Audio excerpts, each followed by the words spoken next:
ಸ್ನೇಹಿತರೆ ನಮಸ್ಕಾರ. ಕಾಂಗ್ರೆಸ್ನಲ್ಲಿ ಸಿಎಂ ಬದಲಾವಣೆಯ ಕೂಗು ಎದ್ದು ಈಗ ತಣ್ಣಗಾಗಿದ್ರೆ 5 ವರ್ಷ ಸಿದ್ದರಾಮಯ್ಯ ನಾನೇ ಸಿಎಂ ಅಂತೇಳಿ ಘೋಷಣೆಯನ್ನು ಮಾಡಿದರೆ, ಮತ್ತೊಂದು ಕಡೆ ಬಿಜೆಪಿಯಲ್ಲಿ ರಾಜ್ಯಾಧ್ಯಕ್ಷರ ಬದಲಾವಣೆಯ ವಿಚಾರ ಬೂದಿ ಮುಚ್ಚಿದ ಕೆಂಡದಂತಿದೆ. ಬಿಜೆಪಿಯಲ್ಲಿ ರಾಜ್ಯಾಧ್ಯಕ್ಷರ ಬದಲಾವಣೆಯ ಬಗ್ಗೆ ಹಲವು ಚರ್ಚೆಗಳು ಅಥವಾ ಹಲವು ಬೇರೆ ಬೇರೆ ರೀತಿಯಾದಂಥ ಬೆಳವಣಿಗೆಗಳು ನಡೀತಿದ್ದಾವೆ. ಹೇಗಾದರೂ ಮಾಡಿ ವಿಜಯೇಂದ್ರ ಅವರಿಂದ ಅಧಿಕಾರವನ್ನು ಕಿತ್ಕೊಳ್ಬೇಕು ಅನ್ನುವಂತಹ ತಂತ್ರಗಾರಿಕೆಯನ್ನು ಸಾಕಷ್ಟು ಜನ ಮಾಡ್ತಿದ್ದಾರೆ. ಜೊತೆಗೆ ಯಡಿಯೂರಪ್ಪ ಮತ್ತು ಯಡಿಯೂರಪ್ಪನವರ ಇಡೀ ಫ್ಯಾಮಿಲಿಯನ್ನು ಸೈಡ್ಲೈನ್ ಮಾಡಬೇಕು, ಇಲ್ಲದಿದ್ದರೆ ಇಡೀ ಪಕ್ಷ ಅವರ ಕಂಟ್ರೋಲ್ನಲ್ಲೇ ಇರುತ್ತೆ ಅನ್ನುವಂತಹ ಒಂದಷ್ಟು ಆಕ್ರೋಶದ ಮಾತುಗಳು ಕೂಡ ಕೇಳಿ ಬರ್ತಿದ್ದಾವೆ. ಇದೇ ಹೊತ್ತಿನಲ್ಲಿ ಈಗ ರಾಜ್ಯಾಧ್ಯಕ್ಷ ಸ್ಥಾನಕ್ಕೆ ಅಚ್ಚರಿಯ ಹೆಸರೊಂದು ಬಂದಿದೆ. ಈ ಹೆಸರನ್ನು ಒಂದು ವೇಳೆ ಫೈನಲ್ ಮಾಡಿದ್ದೇ ಹೋದಾದಲ್ಲಿ ರಾಜ್ಯ ಬಿಜೆಪಿಯಲ್ಲಿ ಕಂಪನ ಶುರು ಆಗಲಿದೆ ಅನ್ನೋದರಲ್ಲಿ ಎರಡನೇ ಮಾತೇ ಇಲ್ಲ. ಹಾಗಾದರೆ ಯಾವುದಾ ಹೆಸರು? ಆ ಅಚ್ಚರಿಯ ಹೆಸರಿಗೆ ಒಂದಷ್ಟು ಕಾರಣವೂ ಕೂಡ ಇದೆ ಆ ಹೆಸರು ಬರೋದಕ್ಕೆ. ಆ ಹೆಸರಿನ ಪ್ರಕಾರನೇ ಅವರನ್ನೇ ಏನಾದರೂ ಅಧ್ಯಕ್ಷರು ಮಾಡಿದ್ರೆ ಏನೆಲ್ಲ ಬದಲಾವಣೆಯನ್ನು ರಾಜ್ಯ ಬಿಜೆಪಿಯಲ್ಲಿ ನಿರೀಕ್ಷೆ ಮಾಡಬಹುದು ಅನ್ನುವಂಥ ಪಿನ್ ಟು ಪಿನ್ ಮಾಹಿತಿಯನ್ನು ನಿಮ್ಮ ಮುಂದೆ ಇಡ್ತಾ ಹೋಗ್ತೀನಿ. ಅದಕ್ಕಿಂತ ಮುಂಚೆ ನೀವು ಇನ್ನೂ ಕೂಡ ನಮ್ಮ ಚಾನಲನ್ನು ಸಬ್ಸ್ಕ್ರೈಬ್ ಮಾಡಿಲ್ಲ ಅಂದರೆ ದಯವಿಟ್ಟು ಈ ಕೂಡಲೇ ಸಬ್ಸ್ಕ್ರೈಬ್ ಮಾಡಿ ಸ್ನೇಹಿತರೆ.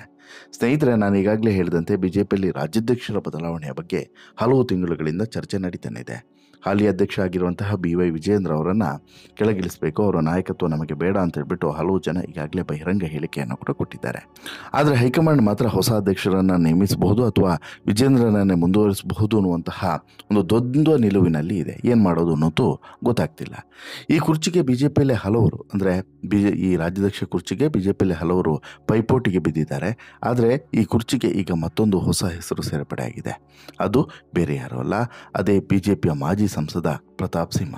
ಹೌದು, ಬೆತ್ತಲೆ ಜಗತ್ತು ಅನ್ನುವಂತಹ ಲೇಖನದ ಮೂಲಕ ಪಾಪ್ಯುಲರ್ ಆದಂತಹ ಈ ಪ್ರತಾಪ್ ಸಿಂಹ ನಂತರ MP ಆಗಿ, ಜೊತೆಗೆ ಈ MP ಆದ ಬಳಿಕ ಹೇಗೆ ಒಂದು ಕ್ಷೇತ್ರವನ್ನು ಮಾದರಿ ಕ್ಷೇತ್ರವನ್ನಾಗಿ ಮಾಡ್ಬೋದು ಅನ್ನುವಂತಹದನ್ನು ತೋರಿಸಿಕೊಟ್ಟಂತಹ ಸಂಸದನಾಗಿ ಪ್ರತಾಪ್ ಸಿಂಹ ಮೇಲುಗೈಯನ್ನು ಸಾಧಿಸಿದವರು. ಕೊಡಗು ಮೈಸೂರು ಸಂಸದರಾಗಿ ಪಾರ್ಲಿಮೆಂಟ್ನಲ್ಲಿ ಮಿಂಚಿದಂಥ ಪ್ರತಾಪ್ ಸಿಂಹ ಅವರಿಗೆ ಕಳೆದ ಲೋಕಸಭಾ ಚುನಾವಣೆಯಲ್ಲಿ ಟಿಕೆಟನ್ನೇ ಕೊಡಲಿಲ್ಲ. ಆದರೂ ಪಕ್ಷದ ಚಟುವಟಿಕೆಗಳಲ್ಲಿ ಇತ್ತೀಚೆಗೆ ಫುಲ್ ಆಕ್ಟಿವ್ ಆಗಿರುವಂತಹ ಪ್ರತಾಪ್ ಸಿಂಹ ತಮ್ಮ ಹೇಳಿಕೆಗಳ ಮೂಲಕ ಆಗಾಗ ಮುನ್ನೆಲೆಗೆ ಬರ್ತಾನೆ ಇರ್ತಾರೆ. ಈಗ ಪ್ರತಾಪ್ ಸಿಂಹ ಅವರನ್ನು ಬಿಜೆಪಿಯ ರಾಜ್ಯಾಧ್ಯಕ್ಷರನ್ನಾಗಿ ಮಾಡಿ ಅನ್ನುವಂಥ ಸಲಹೆ ಕೇಳಿಬಂದಿದೆ. ಅದು ಕೂಡ ಕಾಂಗ್ರೆಸ್ ಎದುರಾಳಿ ಪಕ್ಷದಿಂದ ಅನ್ನೋದು ಅಚ್ಚರಿಯ ವಿಚಾರ. ಹೌದು, ಈಗ ಪ್ರತಾಪ್ ಸಿಂಹ ಈ ರಾಜ್ಯಾಧ್ಯಕ್ಷ ಸ್ಥಾನಕ್ಕೆ ಸಮರ್ಥನೋ ಅಸಮರ್ಥನೋ ಅನ್ನುವಂಥದ್ದು ನಂತರದ ವಿಚಾರ. ಆದರೆ ಈಗ BY ವಿಜಯೇಂದ್ರ ಅವರಿಂದ ಅಧಿಕಾರವನ್ನು ಕಿತ್ಕೊಳ್ಬೇಕು ಅನ್ನುವಂಥದ್ದು ಮೊದಲ ವಿಚಾರ. ಹೌದು, ಪ್ರತಾಪ್ ಸಿಂಹ ಅವರನ್ನು ರಾಜ್ಯಾಧ್ಯಕ್ಷ ಮಾಡುವಂಥದ್ದು ಸಾಕಷ್ಟು ಈ BJP ನಾಯಕರದ್ದು ಕೂಡ ಲೆಕ್ಕಾಚಾರ ಇತ್ತು, ಅವರನ್ನು ಮಾಡಿದ್ರೆ ಒಳ್ಳೆಯದು ಅಂತೇಳಿ. ಇನ್ಫ್ಯಾಕ್ಟು ಯತ್ನಾಳ್ ಬಣ ಏನಿದೆ ಅಥವಾ ಬಂಡಾಯ ಬಣ ಏನಿದೆ, ಆ ಎಲ್ಲ ಬಣಕ್ಕೂ ಕೂಡ ವಿಜಯೇಂದ್ರ ಅವರು ರಾಜ್ಯಾಧ್ಯಕ್ಷರಾಗಿ ಮುಂದುವರಿಬಾರದು. ಜೊತೆಗೆ ಈ BSY ಅವರ ಕುಟುಂಬದಿಂದ ಅಧಿಕಾರ ಹೊರಗಡೆ ಬರಬೇಕು ಅನ್ನುವಂಥದ್ದು ಮೊದಲ ಟಾರ್ಗೆಟ್. ಈಗ ಎರಡನೇ ಟಾರ್ಗೆಟ್ ಆಗಿ ಫಿಕ್ಸ್ ಆಗಿರುವಂಥದ್ದು, ಈಗ ಯಾವುದೇ ಕಾರಣಕ್ಕೂ ಕೂಡ ವಿಜಯೇಂದ್ರ ಮುಂದುವರಿಬಾರದು ಅಂತ ಹೇಳಿದ್ರೆ ಹೊಸ ರಾಜ್ಯಾಧ್ಯಕ್ಷ ಬೇಕು. ಹೊಸ ರಾಜ್ಯಾಧ್ಯಕ್ಷ ಯಾರಾಗಬೇಕು? ಪ್ರತಾಪ್ ಸಿಂಹ ಅವರ ಹೆಸರನ್ನು ರಾಜ್ಯಾಧ್ಯಕ್ಷ ಹುದ್ದೆಯಲ್ಲಿ ಕೂರಿಸಿ ಅಂತ ಹೇಳ್ಬಿಟ್ಟು ಈಗ ಕಾಂಗ್ರೆಸ್ನ ಸಚಿವ ಪ್ರಿಯಾಂಕ್ ಖರ್ಗೆ ಅವರು ಕೂಡ ಸಲಹೆಯನ್ನು ಕೊಟ್ಟಿದ್ದಾರೆ. ಕಳೆದ 2 ದಿನಗಳಿಂದ ಪ್ರಿಯಾಂಕ್ ಹಾಗೂ ಪ್ರತಾಪ್ ಸಿಂಹ ಅವರ ನಡುವೆ RSS ಕುರಿತು ವಾಕ್ಸಮರಗಳು ಮುಂದುವರೆದಂಥ ಸಂದರ್ಭದಲ್ಲಿ ಈ ರೀತಿಯಾದಂಥ ಹೇಳಿಕೆಯನ್ನು ಇಲ್ಲಿ ಖರ್ಗೆ ಕೊಟ್ಟಿದ್ದಾರೆ. ಖರ್ಗೆ ಕೊಡ್ತಾರೋ ಬಿಡ್ತಾರೋ ಗೊತ್ತಿಲ್ಲ, ಬಟ್ ಆದರೆ BJPಯ ಈ ಬಂಡಾಯ ವಲಯದಲ್ಲಿ ಮಾತ್ರ ಈ ಹೆಸರು ಓಡಾಡ್ತಿರೋದು ಸತ್ಯ. ಕಾರಣ ಏನು ಅಂತ ಹೇಳಿದ್ರೆ, ಕಾಂಗ್ರೆಸ್ಸನ್ನು ಸಮರ್ಥವಾಗಿ ಎದುರಿಸುವಂಥ ಮತ್ತು ಒಂದು ಪಕ್ಷವನ್ನು ಮುನ್ನಡೆಸೋದು ಹೇಗೆ ಅನ್ನುವಂಥ ಜಾಣ್ಮೆಯನ್ನು ಅರಿತಿರುವಂಥ ನಾಯಕ ಅಂತ ಹೇಳಿದ್ರೆ ಅದು ಪ್ರತಾಪ್ ಸಿಂಹ. ಪ್ರತಾಪ್ ಸಿಂಹಗೆ ಎಲ್ಲ ರೀತಿಯಾದಂತಹ ಕಲೆಗಾರಿಕೆಯೂ ಕೂಡ ಇದೆ. ಆ ಕಾರಣಕ್ಕೋಸ್ಕರ ಪ್ರತಾಪ್ ಸಿಂಹನಂತವರು ಅಧ್ಯಕ್ಷರಾದರೆ ಸಾಕಷ್ಟು ಜನರ ಪುಂಗಿಯೂ ಕೂಡ ಬಂದಾಗ್ತದೆ.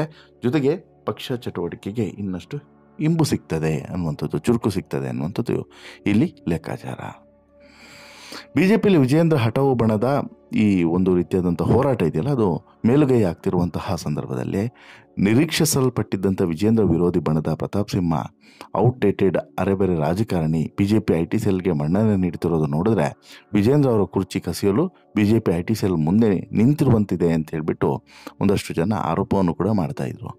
ವಿಜೇಂದ್ರ ಅವರೇ ಇದು IT ಸೆಲ್ ನೌಕರರಿಗೆ ವೇತನ ಏರಿಕೆ ಮಾಡಿದ್ದಕ್ಕೆ ಉಂಟಾದಂಥ ಅಸಹನೆ ಪರಿಣಾಮವೇ, ಅಥವಾ ನಿಮ್ಮ ಶತ್ರುಗಳು ನಿಮ್ಮ IT ಸೆಲ್ನಲ್ಲಿ ಕುಳಿತಿದ್ದಾರೆಯೇ ಅನ್ನುವಂಥದ್ದು ಈಗ ಕಾಂಗ್ರೆಸ್ ನಾಯಕರು ಕೇಳಿದಂಥ ಪ್ರಶ್ನೆ ಘಟನೆ ಆದರೂ ಕೂಡ ಇಲ್ಲಿ ಪ್ರತಾಪ್ ಸಿಂಹ ಪರವಾಗಿ BJPಯ ಸಾಕಷ್ಟು ಜನ ಇದ್ದಾರೆ ಅನ್ನೋದನ್ನು ಈಗ ನಾವು ಬಾಯಿಬಿಟ್ಟು ಹೇಳಬೇಕಾಗಿಲ್ಲ.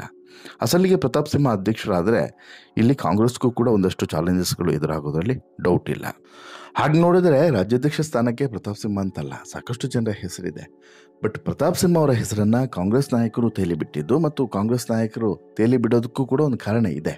ಅದು BJP ವಲಯದಿಂದ ಬಂದಂತಹ ಕಾರಣಕ್ಕೋಸ್ಕರ. BJP ವಲಯದಿಂದ ಕಾಂಗ್ರೆಸ್ ನಾಯಕರಿಗೆ ಮಾಹಿತಿ ಬಂದು ಕಾಂಗ್ರೆಸ್ ನಾಯಕರು ಈ ಹೆಸರನ್ನು ಘೋಷಣೆ ಮಾಡಿದ್ದಾರೆ, ಪ್ರತಾಪ್ ಸಿಂಹ ಅವರನ್ನು ರಾಜ್ಯಾಧ್ಯಕ್ಷರನ್ನಾಗಿ ಮಾಡಿ ಅಂತ ಹೇಳ್ಬಿಟ್ಟು.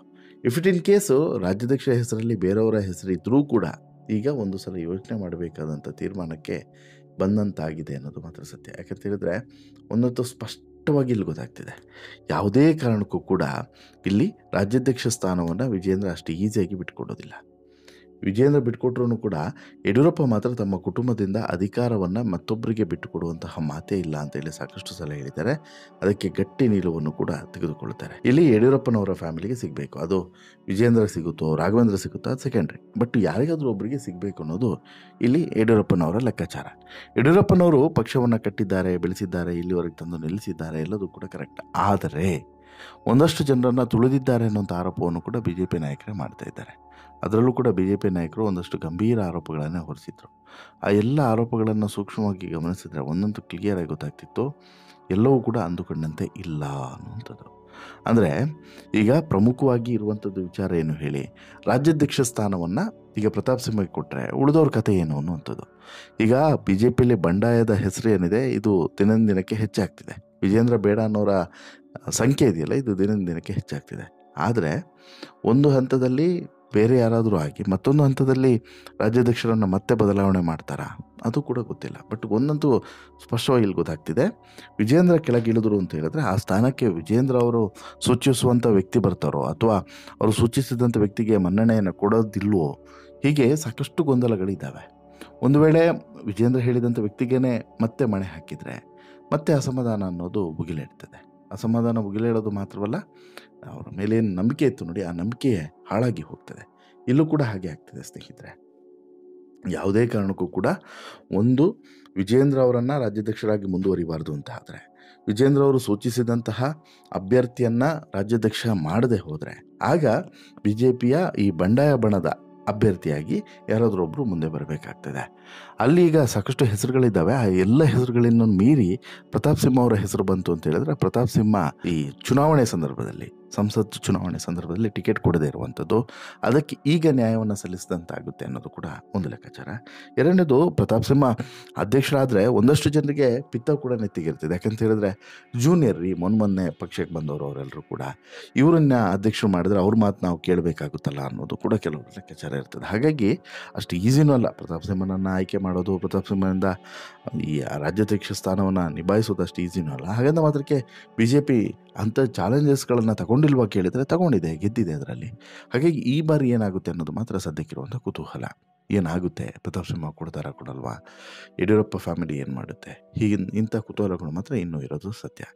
ಒಟ್ಟಾರೆ ನಿಮಗೇನು ಅನಿಸುತ್ತೆ ಸ್ನೇಹಿತರೆ ಈ ಬೆಳವಣಿಗೆ ಬಗ್ಗೆ? ನಿಮ್ಮ ಅಭಿಪ್ರಾಯ ಏನು? ದಯವಿಟ್ಟು ಕಮೆಂಟ್ ಮಾಡಿ ತಿಳಿಸಿ. ಜೊತೆಗೆ ಈ ಸ್ಟೋರಿ ಇಷ್ಟ ಆಯಿತು ಅಂತ ಹೇಳಿದರೆ ಲೈಕ್ ಮಾಡಿ, ಶೇರ್ ಮಾಡಿ, ಚಾನಲ್ಗೆ ಸಬ್ಸ್ಕ್ರೈಬ್ ಆಗೋದನ್ನು ಮರಿಬೇಡಿ. ಧನ್ಯವಾದ.